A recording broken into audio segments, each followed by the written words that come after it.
Good morning. You can find new episodes every Wednesday on Spotify or YouTube.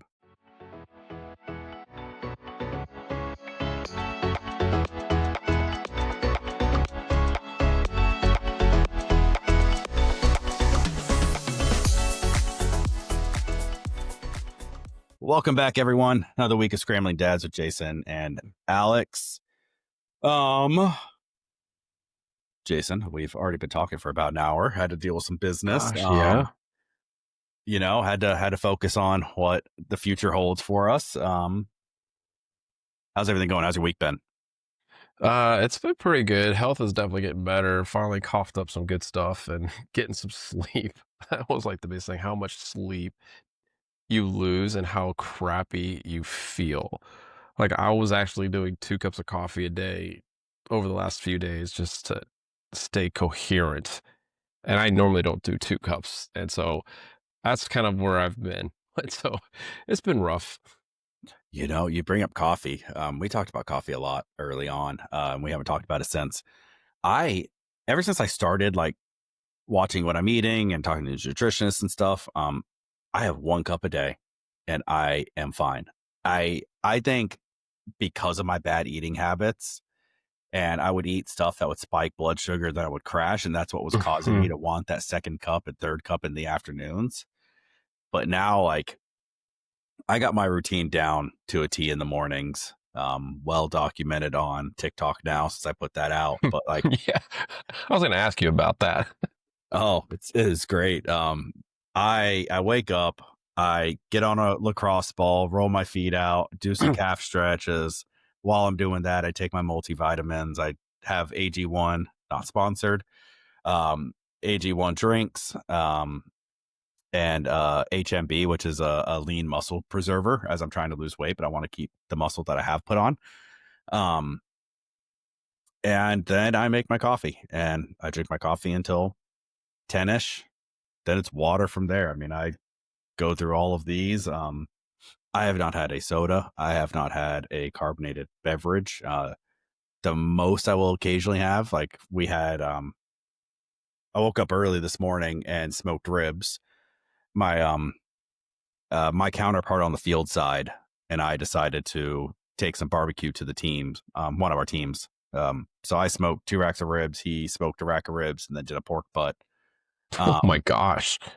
Yeah, and we took that to the team. So like I had a tea because they went to Chick-fil-A, grabbed unsweet and sweet tea and some mac and cheese for the side, stuff like that. But no, I don't drink sodas. I don't drink carbonated beverages. I don't do anything other than water with an electrolyte in it typically. And I have zero need for coffee. I think I drink it out of just habit now. Like I could probably go without it. So are you using still your Cuban coffee or are you just something else? Just doesn't matter, just a basic cup. Um, yeah, both. 90% of the time it's just normal coffee. I will make a Cuban, like I made a ice Cuban, what do you call it? I guess a latte? I don't know. I I made it, put it in the fridge, let it cool overnight, Hmm. put it over ice with a 1 packet of Splenda and milk. Oh, okay. And I just had an iced Cuban kind of espresso latte, I guess, just to change it up. Yeah. This was probably a month and a half ago when it was 90 degrees first thing in the morning. And I was like, "Ah." Yeah. And So it's, I was either about to go play golf or was going to the range. And I was like, I am not taking a hot coffee to the range or whatever I was doing. But I was going to be outside, or it might have been one of Bella's soccer games. I don't know. But it was something where I was going outside and I was like, I'm not drinking something hot. So I'm going to find a way to drink a cold something. And I looked up Chat GPT, said, what can I do with Cuban coffee? And it gave me that. It's like, cool. nice. Yeah, no, I went down the coffee rabbit hole years ago, and it's like I think the difference between cappuccino, latte, and those is just literally the ratio of milk that you put into it. Like it's a 1-to-1, it's a cap. It's like 2-to-1, it's like a latte. 3-to-1, it's like a macchiato, or whatever the ratios are. Um, yeah, like I've been bad on my end on the carbonated drinks and sodas. I usually don't drink much, and even if I do get them, it's like I don't know. We had a volleyball thing last night, so we went to McAllister's, and I just got their sodas. because I just wanted something after practice, needed a Mhm. little pick me up. And, this is a regular glass, but McAllister's give you those big Oh, yeah, honking massive. things. I mean, but I only drink like a third of it. So even when I get soda, I don't drink the whole thing. I like just need enough. But yeah, most of my fluids is water.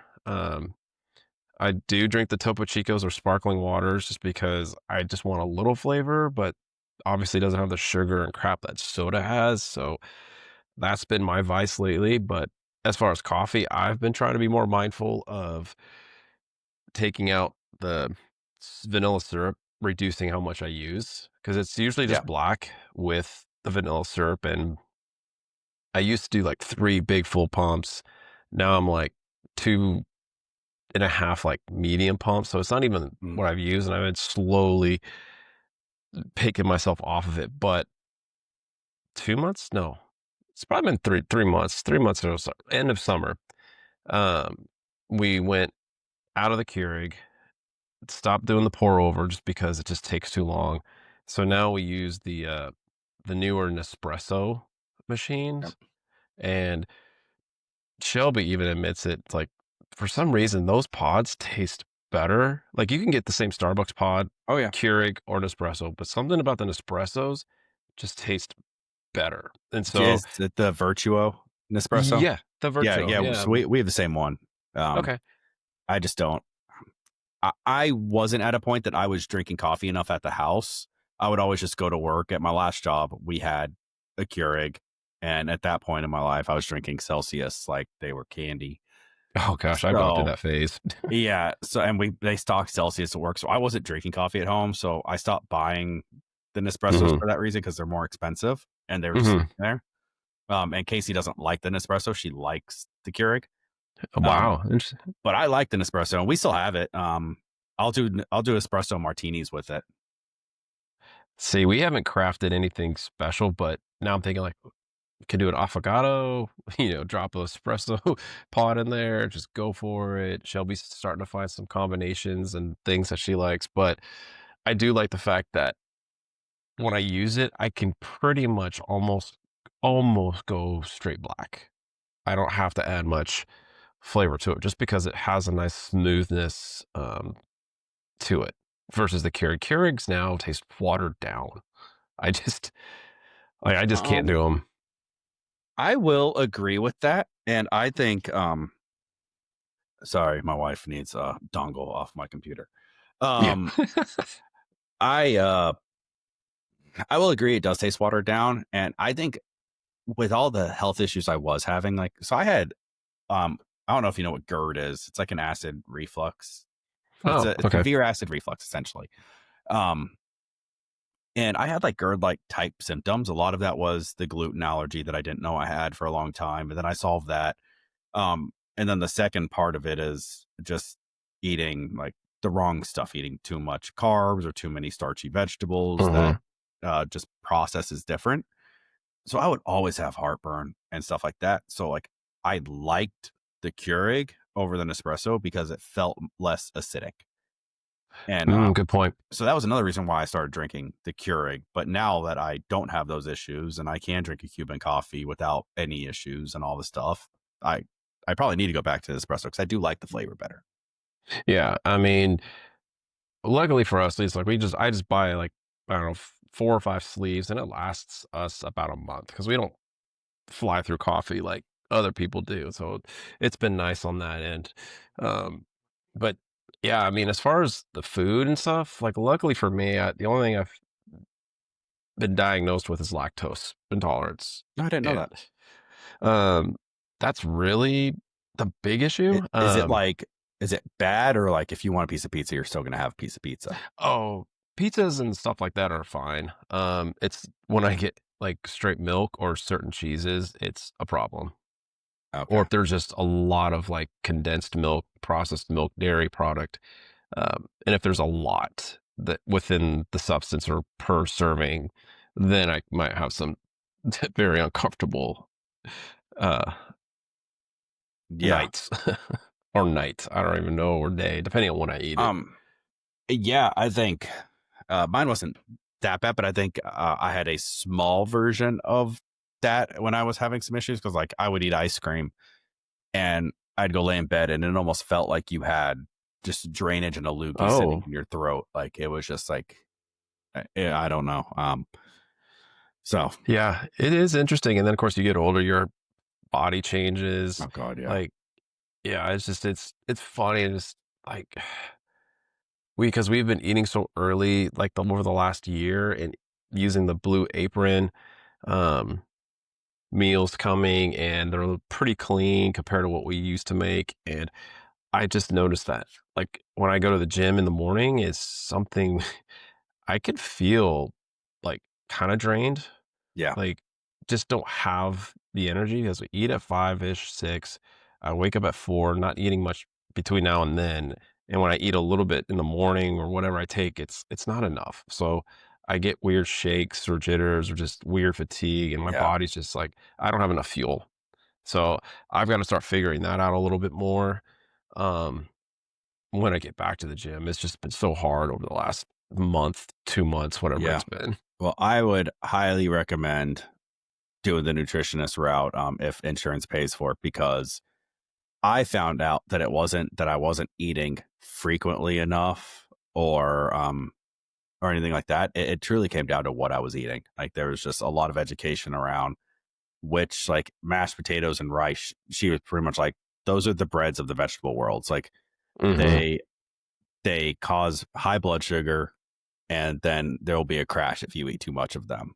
mhm. Um, I was like, I always thought, right, like chicken and rice. That's what all the That's what bodybuilders are yeah, eating, right? When they're trying to eat lean. tuna, yeah, rice. Yeah. So it's like, okay, cool. Like I just didn't know that. So now I focus a lot more on non-starchy vegetables and leaner Mhm, meats. And a lot of I just didn't realize it. Like a lot of the conversation was about blood sugar control, not what you're eating. Like she's never said you can't eat pizza. She's never said you yeah, can't have a gummy bear or candy or ice cream or she's never said any of that. She's just like, look, for you it's all about moderating your blood sugar and making sure that it is you're burning at a consistent rate and not spiking it because spiking is when you're going to feel bad mhm, or letting it drop too low, obviously. mhm, Um, So once we kind of did that, and like I have a really good routine. Like I said, I do my AG1 drink. I get to the office around 7:38. I typically will eat a yogurt parfait or some sort of protein pancake, something like that. And then 3 hours later, I'm eating lunch. 3 hours later, I'm eating, a hummus and bell peppers. And then I'm coming mhm. home for dinner. And like it's all clean food. It keeps me burning. And I've never felt better. So it's like there's there's a lot more science behind the nutritionist side of it that I expected. Obviously, duh, it's freaking chemistry and it's food. But you just play dumb. You're like, no, I know what's good. I've seen a food pyramid, but you don't really know You're what's right. good. I know. I mm, it's like, she'll be, we get in these talks, she's like, "I can't have this, I can't have this." I'm like, "Yeah, you can." Like, the joke here is she adds coffee she has a little bit of coffee to her creamer, and so she adds all these different flavors to it, which I get, but I go, we buy pretty healthy creamer, but it's true. It's moderation.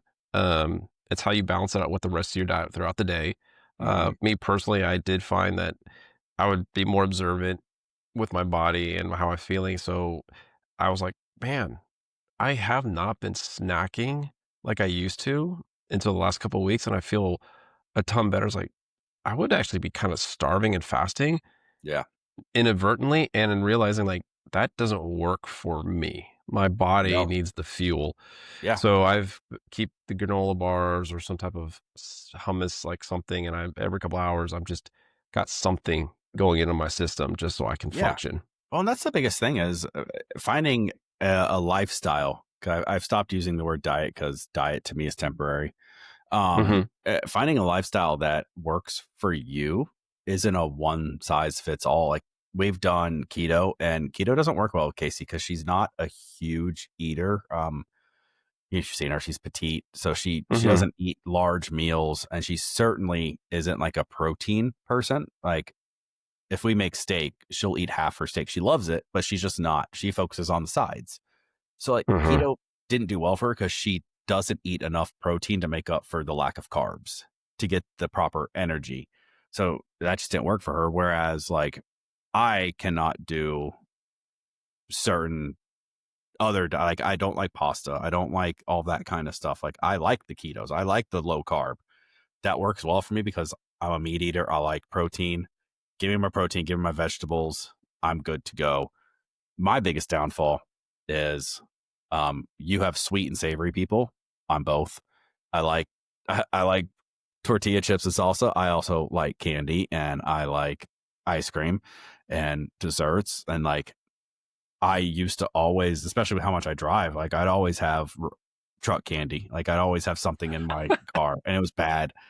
Um, but now like I have the self control. Like I have some gummy bears in my truck right now and I might grab two and I'll eat them and I feel good. Like, okay, that satisfies my sweet tooth because I've completely changed my diet to where I think for so long, like I would eat so much sugar that my body was just used to sugar. So it was like Mhm.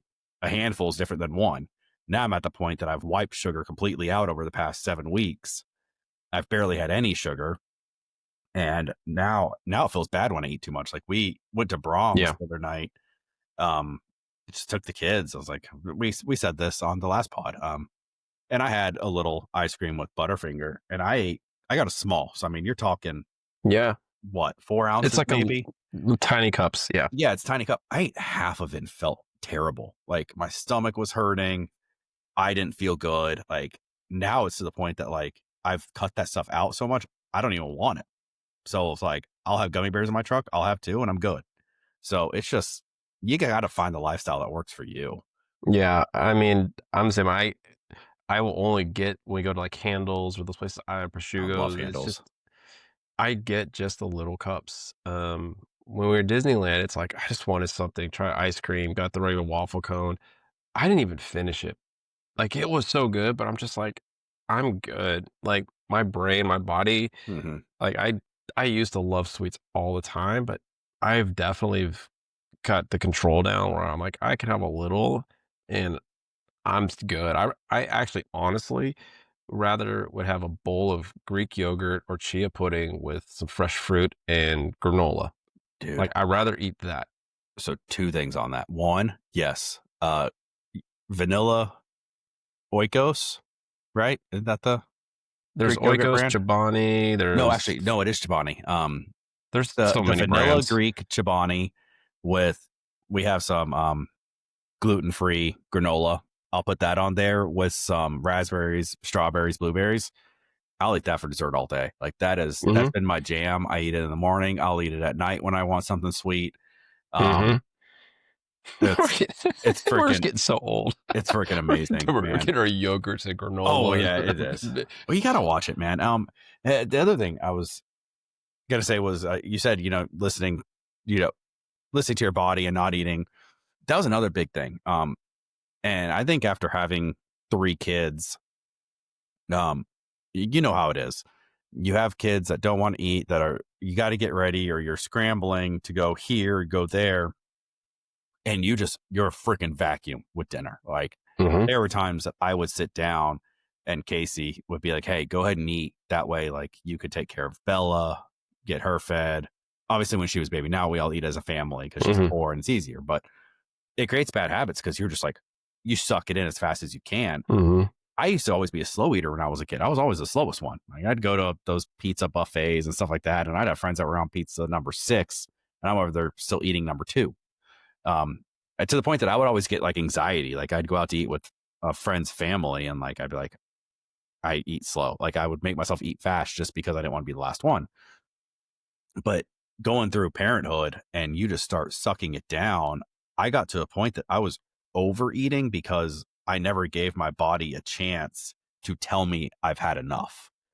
So then I would feel miserable because I ate too much and I ate too fast. Mhm.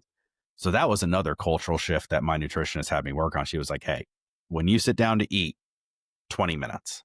Like you need to eat over 20 minutes. Don't eat within 20 minutes. Like you need to eat within or right at that 20-minute mark because that's how long it takes your stomach to send that it's full. So give yourself a proper portion size, eat it over 20 minutes, and you will be full." And it took me 3-ish weeks to truly get that down and understand, oh, she's right. Like my portion size was way too freaking big. Yeah, no, it's 21 days.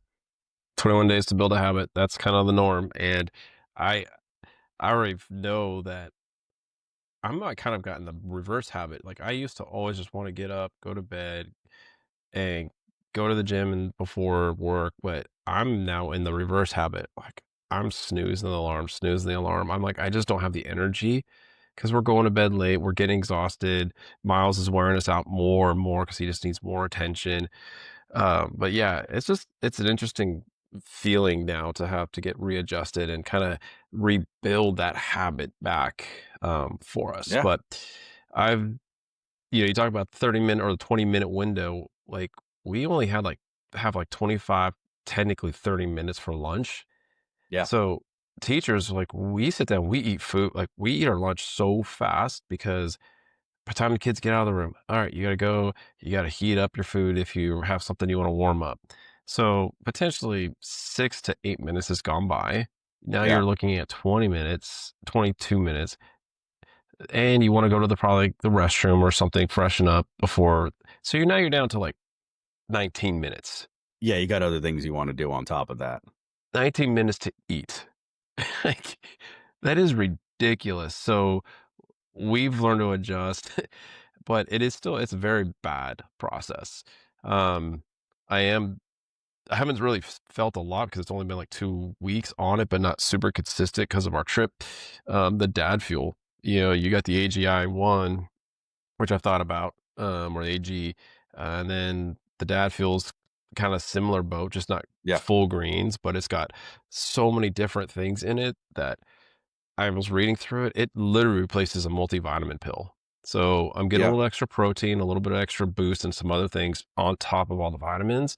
So like, all right, I'll go with it. Tastes pretty good, so I'll stick with it for a little while. For wellness was still good and great, but just the subscription was just getting too much to kind of keep consistent with it.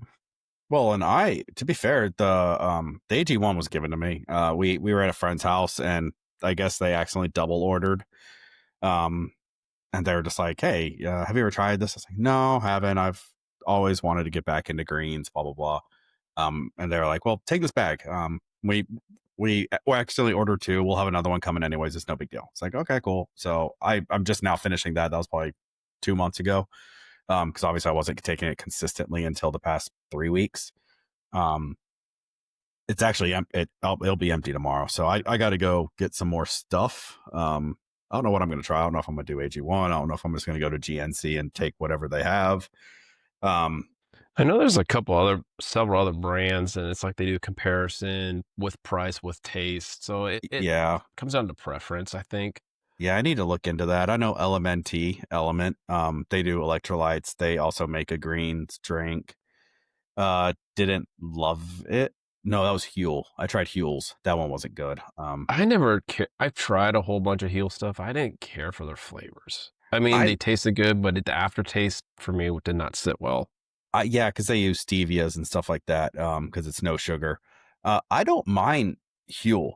Like if I go to GNC and they have the pre-made refrigerated drinks, those are good. But I got the protein powder, the meal replacement one, and it doesn't blend. Okay. So it literally feels like you're drinking a really fluidy, liquidy oatmeal, and Hmm. it's just like it doesn't. I don't want that. That's a That weird doesn't. texture. Yeah, it's a weird texture. It's grainy. It almost feels like you chewed on a bunch of peanuts. I don't know. It didn't love it. Um, didn't love it. So I need to go get protein. I need to go get some athletic greens or some type of green. But yeah, Uh, you're right. It's easy to get into those negative loops. And actually my buddy and I were having that exact conversation after golf the other day of how easy it is to fall into the negative loops and the negative self-talk. And oh, for sure. and so much of that is the culture we live in too. Cause like you go do I saw another one on YouTube the other day that's doing one of these hater series. And it's like hates get clicks and views. And that is so backwards of what we should be promoting. Like what we need to flip the narrative here and let's talk about positivity. Like why is everything negative? Why are we getting in this negative? It's the culture we live in, it's the politics, it's everything. Everything's Mhm. negative. And there was a coach that I once talked to that was like, when you hit a bad shot, you're focusing on what you did wrong.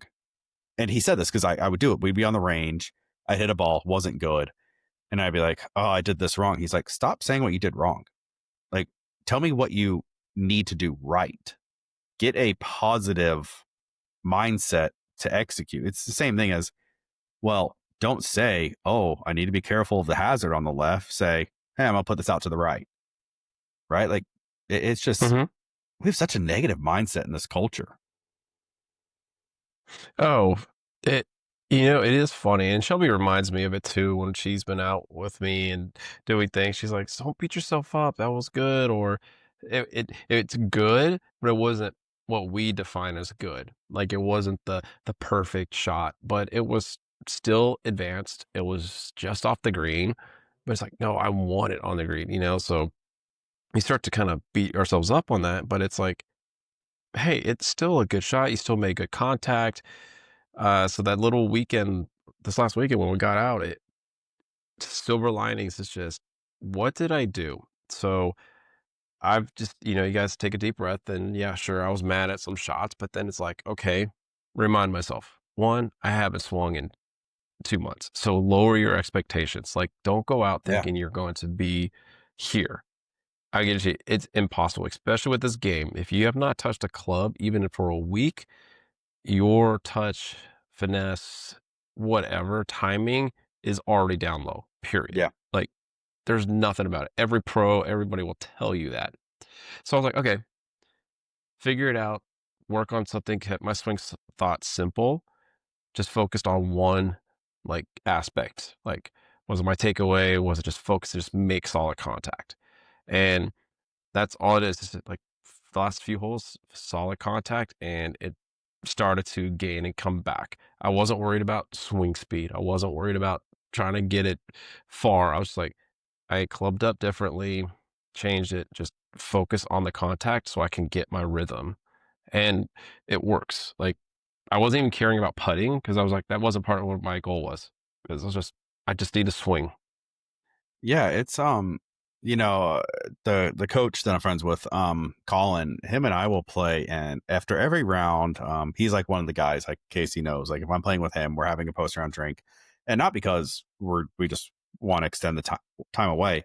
Um, a lot of it's because we'll talk about the round specifically, and the first thing we'll ask each other is, um, one thing, one shot you want back, three shots that you're putting in your photo bank. And we do it that way because one, okay, we all know we didn't play perfect. We're not on tour. Even if you're on tour, you didn't play perfect. So there's always going to be a shot you hated. So we talk about a shot that we want back, but we don't say that you played bad. Like it's not, oh, I want that one back because I shanked it. Um, there's a reason, right? It's well, I chose a club wrong, or I did this, or I did that, right? Um, and then it's the three shots that you're going to photo bank, and we frame it that way because we all need to be in a positive mindset with our game. That's how we perform, but it goes into life too. Like I find myself over, I'm going to say the past 2 years, really shifting my energy towards people that are positive, that want well for me and my family, that will support, that I just vibe better with. Like we're positive with each other. We're building each other up. It's the iron sharpens iron aspect. And like I've slowly kind of distanced or cut off people that are negative. Like I don't have, I'm not putting my energy into you if you're going to be negative. Like I don't want to hear it. I don't want to hear what you think of my house or my yard. I don't want to hear what you think I could be doing better on a golf course. I don't want to hear you cheering when I miss a 3 foot par putt because you scored a bogey and you want to tie the hole. Like I'm the person that I want to beat you because I beat you. I don't want to beat you because you lost it. Mhm. So the older I've gotten, the more I've shifted my energy to positivity. Yeah, I agree. And trying to teach this younger generation, Maddie wasn't so bad. Peyton's generation, that group, I don't know if it was a COVID thing or just that group, that clique. Um, it was trying to get them to understand her because she would take things too literal or too sensitive and get all negative. And no, just you control what you can control. Don't worry about what's going on with them. Like that has nothing to do with you. It's out of your, but it's like, no, like, and I think finally over this last year, I think the military's helped her kind of like clean up the thought process and Yeah. realize more so what you can control and focus on the better, the positive, and the future. Yeah. You're focused on the task and focus on what you can do for the group, your team, your battalion, whatever it is. I obviously am not a female, so I cannot um, pontificate on why a group of girls would act that way. But being a man, um, you talk about toxic masculinity all day of men struggle to praise other men. And it is just ridiculous. It's like the cultural beliefs that we have are unhealthy in the sense of you have to suppress emotion and aggression, and you can't be vulnerable, you can't be empathetic. um it's just, it's so backwards of where we should be in, and maybe that's where some of these hater series are coming out, because you got a guy behind a keyboard that is incapable.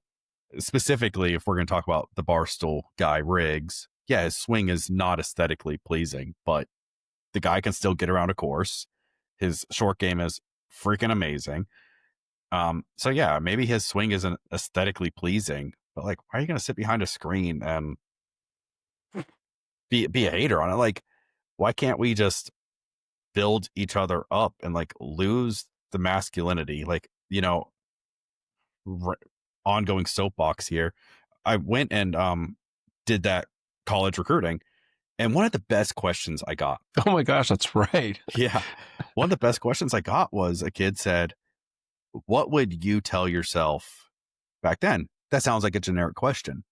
I loved it because it gave me an opportunity to tell a 22-year-old kid, 21-year-old kid that's going to go into this industry that's 90% males and a lot of blue collar, and it is a rough industry, to lose the dang ego. Don't have an ego at all. You can't have one. If you have one, you're not going to grow. You're not going to be a leader. I had an ego early on in my career, and there's been multiple times that I've been humbled along the way, and it's made me who I am today. And it's just like, we don't need to constantly be measuring up against each other when we realize what we can all do to grow together, the better we'll all be off. Mhm. And that's with our friendships, that's with golf, that's with everything. Yeah. No, I agree. I mean, that's like even talking with some of the boys, it's like, I don't know, we were at the range today and they were talking about just the different swing mechanics, this and that. And I flat out told them, like, guys, I'm not here to correct your swing, like rebuild it. I'm here to help you take what your swing is and find the key components that's going to make you successful. I go, even if you have a weird delivery, bringing it back, bring it forward. I'm still work focused on getting you to that point of impact based on how you're getting to there. So it doesn't matter. I mean, look at Scheffler, Furyk, Mickelson, you name it. All of those guys all had different deliveries, but they all came to that same spot. So take your natural swing, you generate your speed, you generate your power. I'm just helping you get it there so we can find that consistency. And that's all we need to focus on and keep it building. Like if you guys want to do a swing change, that's fine. But right now, this isn't the time to do it, but you're more than welcome to do a swing change to help improve yourself to get to a better place. That's always recommended, always encouraged if that's your goal. But, you know, work with what you have. Like, we all have our limitations. Like, Yeah. you gotta just go with it, accept it, and, like, for me, I've always been super prideful of, like, not asking for help because, like, I'm just like, "No, I'm gonna grind through it. I'm gonna figure it out. I'm gonna do it myself because that's how I also personally learn." And, I've been humble, it's been, like, screwed up, and it's like, I'm only where I'm at today is because I've made so many stupid mistakes. Yeah. That's just how it is. Yeah. And the faster we admit that we need help, I mean, you know, it's just so much. We all need to lean on it. We can't all do this alone. Um, and I think we got to be able to admit that too, right? And that's the vulnerability side of it. Like my buddy was like, even with his brothers, it's like, we say I love you to each other. A lot of men just are incapable of saying that, even as a friend, to say, hey, love you. Hope the best for you, right? There's like men just need to be better about that. I think being vulnerable and saying you need help is not a weakness, it's a strength. And we can help each other out. But on the mental side, what you were just talking about with the kids, um, you know, you have the swing change, but how much of them progressing in their golf careers is going to lean into the mental side? Like, okay, you can sit and you can do a swing change. We're kind of in season right now, so it doesn't make sense. Or you can work on delivering consistently, just like what you just said. Let's get you consistent, and then playing for your miss, right? Mhm. Let's use course management. Let's use the mental side of golf to get better scores and not mechanics. There's a time for mechanic change. There's a time for just being mental. And right now it's mental. Yeah, and I mean, teenagers, trying to reason with a teenager is something that I don't even know if ever science will ever figure that out. But No. it's one of those things where it's like we have to try to convince them and sell them on the idea of like, guys, you gotta understand. It's like, yeah, today it's like, hey, right now you're just got a good draw going. Then play for it. Aim a little more right. Play it into the hole. Play it into the fairway. Like, don't try to get creative. There's so many times that they're like, "Oh, I was trying to hit a fade. I was trying to like," and of course, in my mind, I'm like, "Guys, you could barely make 100% solid contact. Like, you Yeah. make solid contact 60% of the time. Like, why are you trying to hit a cut, hit a fade, or whatever? Yeah. Why are you trying to You're change not your even shot shape? set up. Yeah, you're not even set up to do it properly. Like, you just like stop trying to do that." And then the other one that kills me is, "I hit it pure." That is like the one phrase I hate right now. Like, I don't care if you hit it pure. It went pure right. Like, Yeah. it doesn't You matter. blocked it right.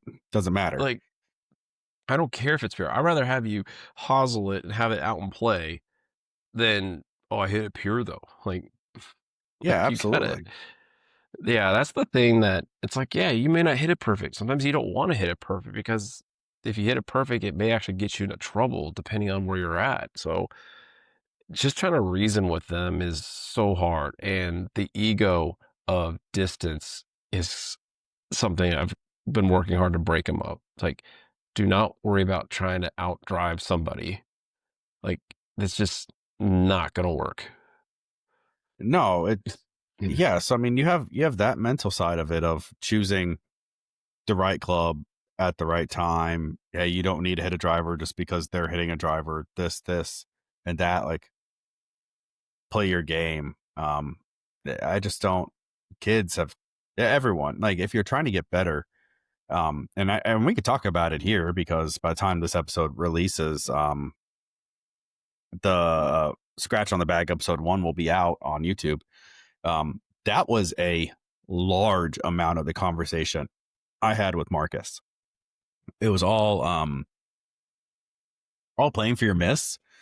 Um, a lot of just picking the right lines. And at one point I asked him on camera and he answered it of, would you be considering the lines I'm telling you to take if you're playing by yourself? And he was like, no, I'd be aiming more right because he plays a left to right shot.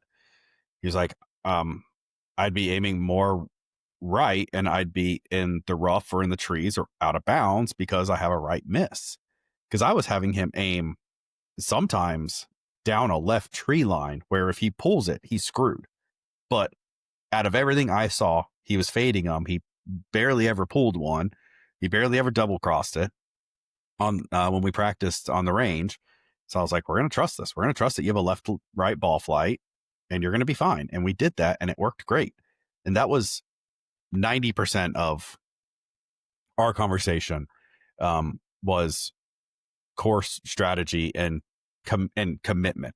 I said, Mhm. if you do anything today, we're going to talk through shots and I'm going to have you do things that you're not comfortable with. And I'm going to tell you to pick a line that you don't want to pick. But because I'm your caddy, you're going to do it and you're going to commit to it. And he That's committed to every shot. I'm gonna put that quote, "I'm your caddy," and I said, "You're gonna do it." Well, that's the whole point of scratch on the bag. Like and there's some people that I'm going to work with that are just as good as me or better. One guy's a +3. We're going to do +2. I think we're going to do a breaking 70. I think he's maybe done it once. I think his low round's maybe a 69. So, I mean, it's not necessarily doing something that he hasn't done before, but it's not something that he's been doing frequently. So, I mean, I'm going to work with guys like that it's a lot less about picking lines than it is club selection and do we attack this green? Do we not? That's a little more strategic caddying. Mhm. This was strictly how do I take what I do to be a scratch golfer and put it inside a 20 handicapper's head to break 90? And that's what we did. We committed to every shot. Um, and we made the turn at 43 Hey, there you go. with 2 birdies on the bag. And that was all reads off putts. There was one putt that I educated him on green around the hole where you can look at the burn mark and you can kind Mhm. of see, okay, it's pretty flat, but right here. And it did exactly what I thought.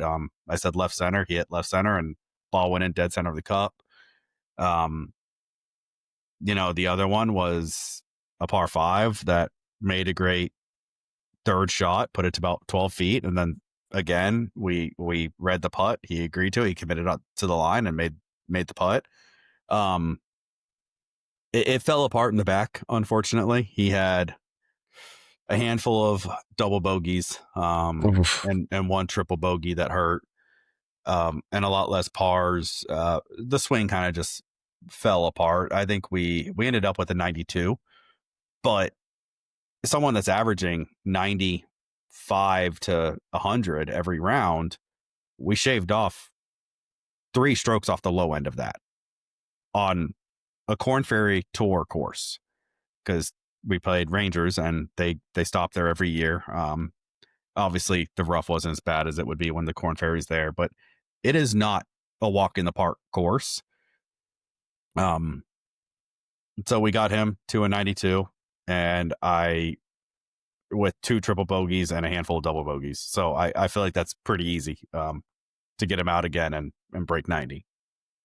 Yeah, no, I mean, even if he just took away the stuff that you gave him, and now he has that extra thought process, so hopefully he naturally would start to shave off strokes, just understanding the greens, and this is the shot he's playing today, then learning how to just manage the course more strategically should automatically shave strokes just because you're Yeah. putting your ball and yourself in a better position. I Well, mean, and I we know that's I something was I just struggle with. yeah, and we added shots too, which someone, if I go caddy for you, I don't think I'm teaching you shots. Like you're a better golfer. We're targeting breaking 80. So like you have most of the shots. It's more talking through what shot at what time. But like he had never really done a bump and run style shot with a 9 iron, 8 iron when you're 5 yards off the green. So I taught him how to do a bump and run, and we used that multiple times. And every time it came out pretty dang good. And he was like, dude, I've just never done that. Like, there's so many variables in using the wedge. And that was one thing, Mhm, like, we recapped the round kind of after on the video. He did not have a double chip, which is a duff chip, then another chip after it. mhm. He didn't have a single double chip, and he only had one 3 putt. So, from a short game perspective, we played the right lines, the right pace, and the right shots around the green, which is huge for any Mhm. high handicapper. That's immediately how you're bringing strokes down. Mhm.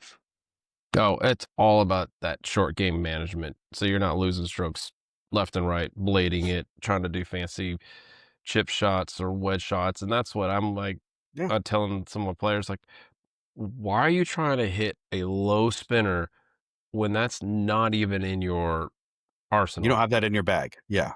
Period. Like you're not even playing the right ball to even create enough spin because you're using one of these extra length low spin balls. And so you're not even going to get the spin that you Yeah. want.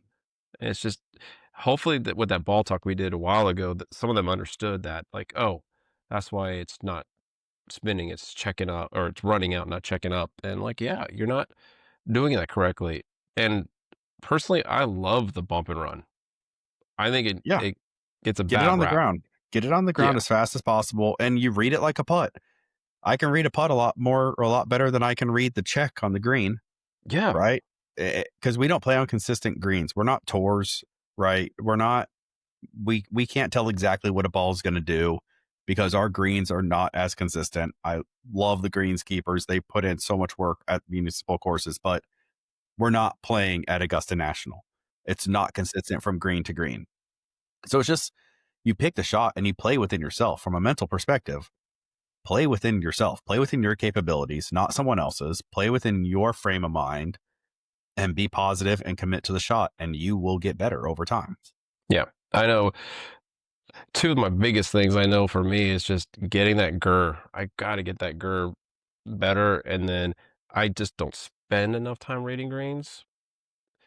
And that's like two It major areas. it's an art, and 2 years ago I was not. I'd visually look at it. Okay, cool, it's here. But as I got competitive in the amateur world, I started working with Colin, and Colin was helping me read putts better. So now, I'll use a mixture of not aim point from the sense of fingers, but I'll go feel it Mhm. with my feet. I'll look at it from front, back, definitely look for grain, especially around the cup. Um, but even all of that said, again, play within yourself. I am a pace putter. I don't like to drip a putt in. My buddy, that was the biggest thing with Colin and I when we would play with each other, and he would kind of give me lines. My lines were always a little less than his because he's trying to use dying speed to get it in. Me, I trust my putting. I've always been a decent putter. And now with the lab, I argue that I'm a good putter, better than average. Um, I don't mind a 3 foot comeback. I trust because if I miss it, I'm going to see the line on the backside. I'm watching Mhm. it roll. Like if I miss that putt, I should not be a scratch handicap. And I get it. 8 times out of 10, you might make a 3 footer. You're going to miss it. There's a percentage. I get it, whatever the percentage is. My point is, I trust myself making a 3 foot putt back. So I like to putt with a little more pace. Well, Jason might not. Marcus might not. That's one thing that I loved about Marcus. Like I gave him lines and I told him to commit to it and hit with my pace, and he did. And he drained putts. Like but you have to play within yourself and what you want to do and what you want to see. Yeah. I think as a general rule, I try to always, my goal is to always try to give it enough pace so it is going to be a foot to 2 feet pass. Yeah, Is 18 like inches is the rule of thumb. that's my general Yeah. guide for pace because sure I get lucky. Like if it's a big slope, then obviously you're gonna play it high and have it die in, but Yeah, there's times there's for times sure. for that, but for sure. But yeah, general rule, it's like because you're never gonna make a putt you leave short. Period. Right. So always give it enough pace to get past the hole. Yeah, and I And hate the high side or what do they call it? Oh, you missed on the just the amateur high side and the side. pro side. I Yeah. freaking hate that crap because it all comes down to the person. Just because you miss on the low side doesn't mean you are an amateur. It just means you didn't commit to the line and you didn't hit it hard enough. And yeah, you didn't give it a chance to go in, but you might also be 2 inches from the cup, whereas someone that hit on the high side has an 18-inch putt coming back. So they all have their pros and cons, but I will tell you, like something like that, you said one of these breakers, short breakers. That was one thing. We had a putt that maybe broke a ball. And Marcus was like, well, do I need to aim right edge? Do I need to aim blah, blah, blah? And I said, dude, 90% of the time, if you're standing there and you can see the bottom of the cup, you ram it in the back. You don't even consider break. Yes. Don't even think about break. You put it straight and it is going to hit the back and it's going to fall in. Obviously, you don't want to catch the top of the cup and the ball pops, but my point was don't even consider a break on a putt like this. If you're standing over the ball and you can see the bottom of the cup, it is a straight putt. I mean, if There's you're that close, yeah, there's I don't nuances. even know You if got there's any breakers. break anywhere that would do that. There's certainly some, like if they have it right on a ridge or this, like there's been times that I've had like a 2 to 3 foot 2 cup breaker that you can't play straight. It's just not going to happen unless you hit it really hard. And at that point, it's still not going in. But again, that's the exception to the rule, not the rule. So Yeah. I told him, I was like, no, you can see the bottom of the cup. You're putting to the back of the cup with pace. Just jam it in there, take whatever scores and walk away. But again, that just comes down to course knowledge and mental. That's a different kind of mental. That's getting out of your head. Hey, stop doing too much. Let's get hmm back into make golf simple. Simple, boring golf is actually pretty fun. I played simple, boring golf when I played with him with my 71. I had one birdie, one eagle, and whatever the math comes out to on bogeys. What, 2 bogeys? Yeah. Like, Whatever. yeah, so I had 14 pars. Like it was, and I'm going to argue that most of those pars were 2 putt pars because I had at least 6 or 7 birdie putts that I missed. So, I mean, simple, boring golf is great.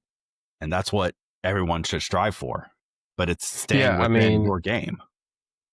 and I guess that's the thing. It's like mm, some guys go out and just play just for the play. But if you're going out to play for a purpose, maybe just again, instead of like we talked about the mind and getting negative and beating yourself up and letting it get away from you after like 3 holes or even the first hole, just maybe people start to need to think about just like what's the one goal you want for today, and I love that. just keep it to that goal. It doesn't matter what anything else does, because especially if you're new to the game. Like and then if you get more advanced, then you could maybe add a second goal or something like that. But keeping it simple, right? Too many thoughts in your head, too many things you're thinking about, distractions, you're gonna lose. You're gonna lose it. You will. Yeah. So I love that so much because that's what I've been doing my past 2 rounds. And we kind of talked about this when we recorded the last episode. Um, but I can hit it's a stripe show on the range, right? I look my handicap on the range 90% of the time. I'm swinging the club well, good tempo. I get on a course and my tempo gets off. So like my true and only swing thought, outside of obviously making sure my setup is correct, right? Really bad on back foot, so I want to make sure Mhm. but once my setup's good, my only swing thought in my head is a 1, 2, 3 count, a tempo Mhm. count. It's 1, 2, 3, 1, 2, 3, and I've been striping the ball on the course for that exact same reason. I'm hitting them straight. I'm hitting everything crispy. It's great. Because my tempo is great on a range because I have zero pressure, nothing. I'm in my zone. I have headphones in and I'm going. Um, so the past few times I've played, I've said, hey, you have one goal today, and it is a tempo count on every single shot. You're going to pick your line. You're going to commit to your line. You're going to do a tempo count. You don't care where the ball goes after that. If it went right when you were planning for it to draw, it is what it is. If it's vice versa, it is what it is. You missed the putt because I was doing a 1 on all chips, a 1, 2, all putts, a 1, 2. I was always counting in my head, and I've had 2 of my best rounds all year, and that includes the 70 that I shot earlier in the year. That honestly, it was a stressful 70. It was a lot of grinding. Yeah, I had some great shots, but I also had some bad shots. Like the past few rounds I've played have been truly fairway green, boring golf, and I couldn't be happier with where I'm sitting. Right. I mean, your score's there. You're making progress. That's what you want. Yeah, Period. and it's committing to one thing, and that's again, I recapped it with Marcus right before we started the round, because we did the range session, and I looked at his swing. I said, okay, this is the band-aids we're going to put on for this round. This is what I want to see from you. And I said that. I said, okay, you have two things that I want you to remember from the range. What were they? And he repeated them. I said, okay, that's what we're going to do. Wait forward, commit to your line. Anything that happens after that, we will figure out. Wait forward, commit to your line are your two biggest things. Mhm. So I love that you're teaching that, because it's so easy to go down the rabbit hole of negativity and what am I doing wrong and why can't I solve it?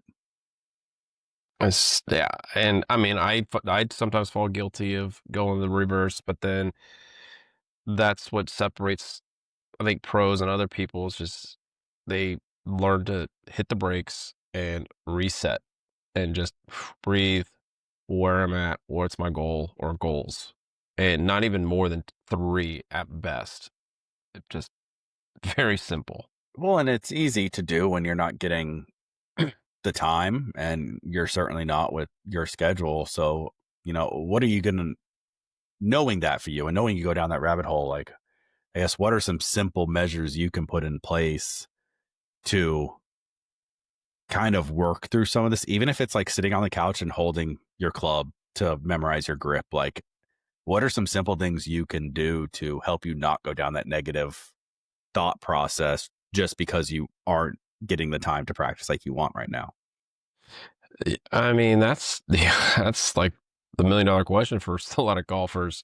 For me, yeah, it's just I'll grab a club, like we'll mess around, grab a club, I'll watch stuff, but then it's the repetition in my own mind, just like this is what I'm doing, this is where I'm focused, and be real. Like I have to lower my expectations and be real from where I'm at. It's like I know in the summer I get ramped up, I can be here. At this stage, I know I'm down to here and what's acceptable. And right now, obviously, with some of the new gear, it's like still got to figure out some of the feel for some of it. So it's just focus on, like you said, the grip is one. Like I am been working on my grip, getting it into a better neutral position.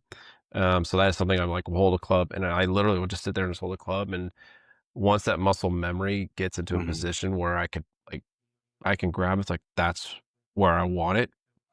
Check, and that's something you don't even have to be at the course, right? You just No, done, I just I went I got it. went through a grip change 2 or 3 years ago. I can't remember now. And I would sit on the couch and I would hold a club. Then I'd drop it. 5 minutes later, I'd grab it again. I did that every night for probably 2 weeks, just like drilling in my head what the grip was and what it should be.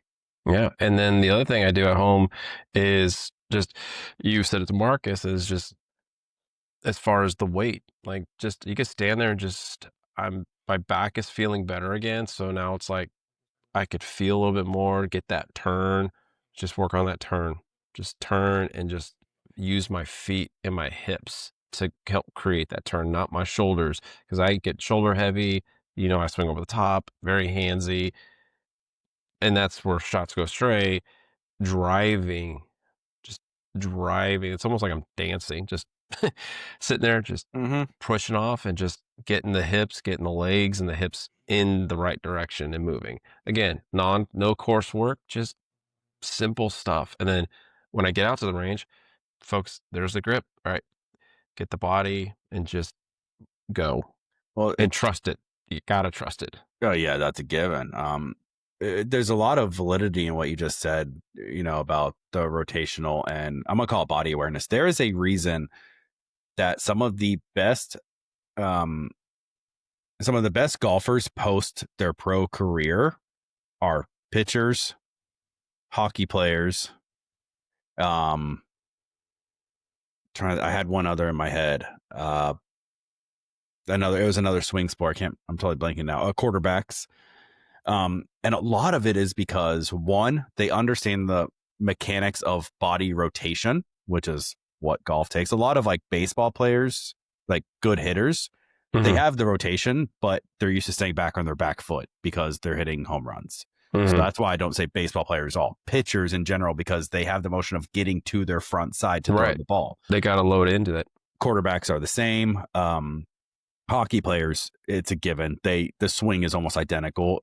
Your hands are separated, but the mechanics of the swing are Yeah. you clear a hip, you have to. So that's a pretty easy crossover. But the reason I say them, all of those positions also have incredible body awareness.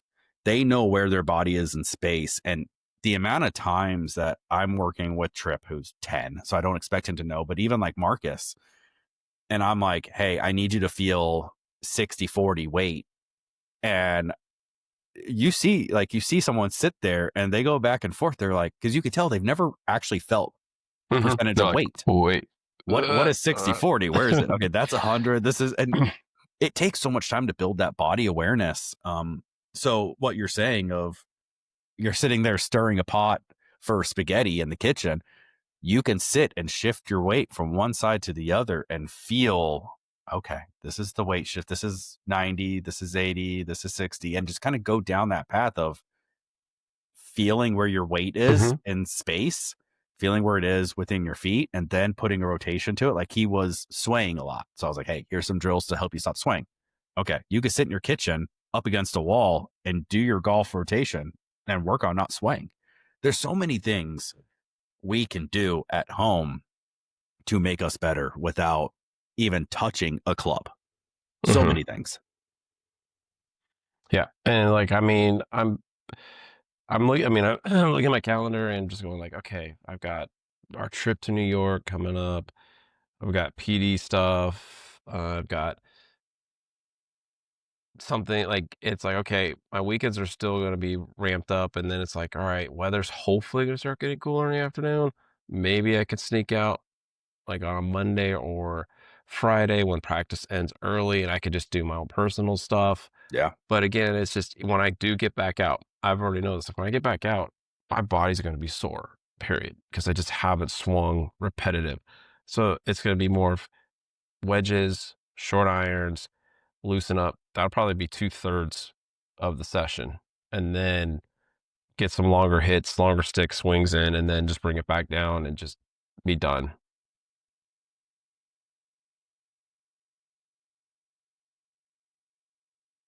Oh, he froze.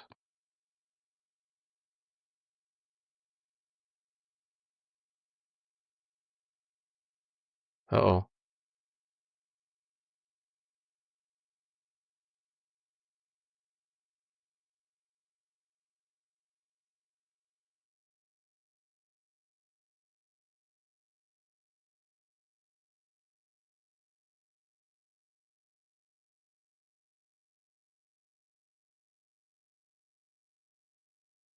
I did it again.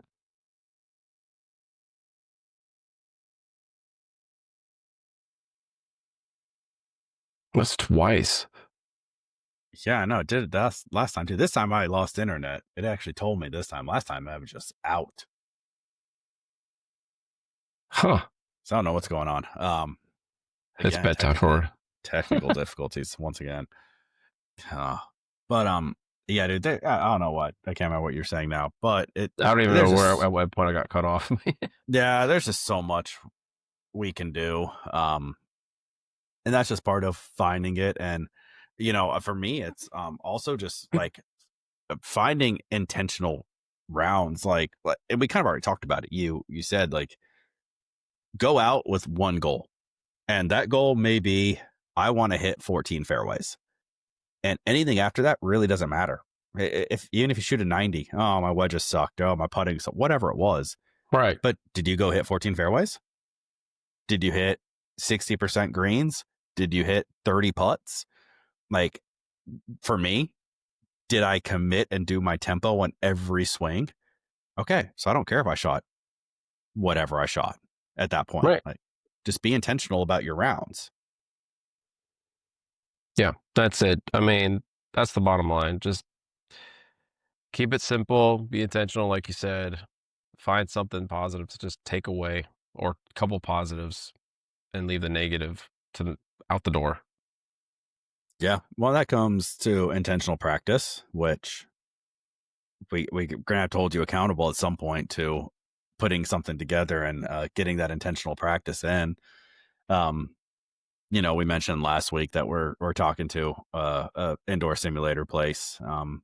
Hopefully have one last meeting next week to finalize that. And this time next week, we're saying that we have a partner. But you know, without that or with that, developing your intentional practice or golf, activity is critical. Hmm. Yep. So before we wrap it up, you do have a golf 101 tip. I do. We haven't done golf 101 since the first couple episodes. We got into other stuff. I feel like that always happens, right? These podcasts start doing something and then you get wrapped up in something else. We're gonna circle back to it. Green etiquette. These are ones that I take very personal. Not the first one. The first one is just like hey, if you don't want to be called out for being a rookie or perceived as rude, a lot of people care. I don't, because I have young kids that are constantly running all over my line or in my eyesight. So this is more just hey, some guys are real strict and weird about this. Don't stand in someone's line behind or in front of the golfer. So the golfer's line is between, if you created a tangent line between ball and pin and extended that in field of view, that's their line. So don't stand right behind someone when they're putting, meaning behind them from down the line. Don't stand behind the hole as they're looking at the hole. Again, I don't personally care. You could be sitting right on top of the hole for all I care. I'm going to putt it and you're not going to impact me. I don't care. But there are a lot of guys that do care. So don't be shocked if someone says something. That's number one. Number two, and this one I do care about, fix your pitch marks. Like, you don't need a pitch repair tool or divot tool, which I've never understood why it's called a divot tool. It's not a divot, it's a pitch mark. But Yeah. like, fix it. Like, there's a lot of videos on YouTube or TikTok or any of them that you can easily go look at and say, hey, how do I fix a pitch mark? It will show you. Fix your pitch mark. One, it's the right thing to do.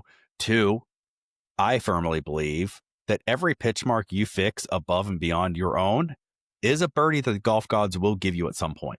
You never know when, but they will give it to you. I'm Okay. still So waiting for my first 50. so we have that one. Number three, don't drag your feet. I get we all wear spikeless shoes for the most part now, but don't drag your feet. It will rip up the grass and it makes the line bad for the next person. They're going to be really mad when they have a birdie putt because they fixed 5 pitch marks on the last hole and it hit your little scuff mark because you drug your feet. So don't do that. That's just rude. And the last one, use caution when you handle the pole. Jason, I'm talking about the flagpole, Jason. When you grab the flagpole, be careful pulling it out of the hole and putting it back in the hole, because if you pull it out too fast or too aggressively, you're going to damage the hole. You're going to hit the lip. It's going to be bad. Again, someone that fixed 5 pitch marks, they have a birdie putt. Now they hit the little spot that you damaged and the ball kicks off to the side. Don't be that person. Just use care. Hey, I'm almost 50 years old. I do have to be careful with the pole and the hole. Exactly. Nothing is ever wrong when you ease it in. Okay. That's No. the proper way to handle it. Let's be nice. Yeah. Be nice to the course. Just be nice. It'll be nice to you. Exactly. Yeah. That No. is my golf 101 green etiquette. We make light. Just here to offer help in any way we can. You play with me. I don't care about a lot of things.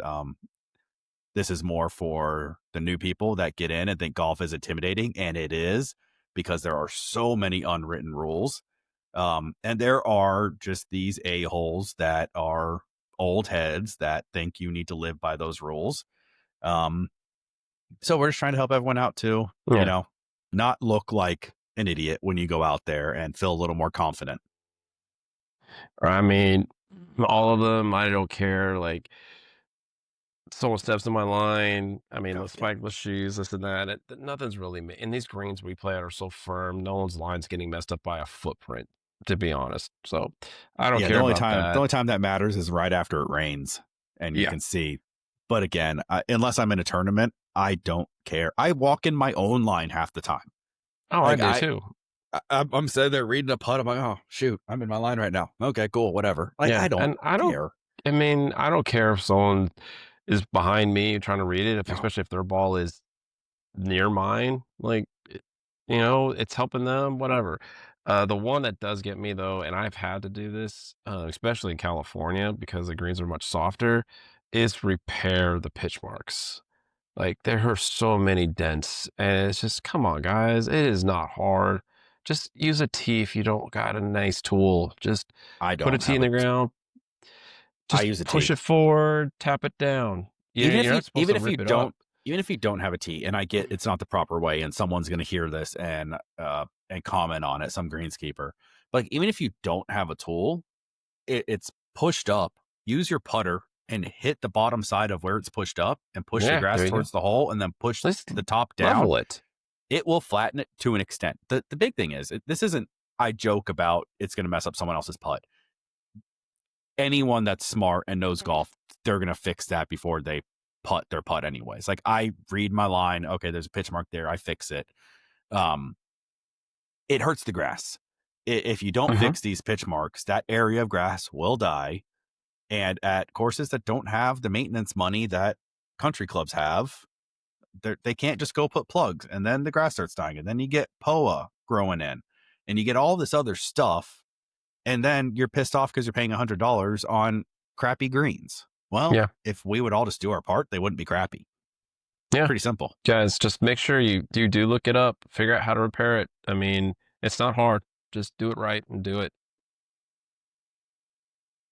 Yes. All right. You got anything else for us? No, I think I'm good. I am excited for what our future plans may hold. So guys, be on the lookout.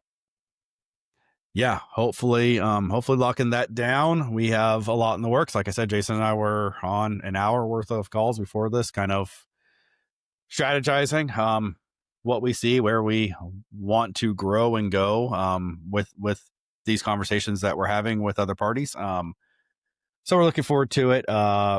We have also released as of the episode, the first scratch on the bag, episode 1, breaking 90. It is out live now, so go give it a watch. Make sure you hit that thumbs up and subscribe to the YouTube channel to be notified. You'll also be notified of all podcast releases. Go to Spotify, subscribe, you'll be notified. Release every Wednesday. And then, as always, we are on TikTok, we are on Instagram, Scrambling Dads. So connect with us. Let us know what you like. Let us know what you don't like. And we got some things going that hopefully we can partner with from a tournament perspective. We're working through a lot of this that we can hopefully get some listener outreach going as well. So stay tuned for all of that. Keep following us. But until then, Jason, next week. Next week. See you later. See ya.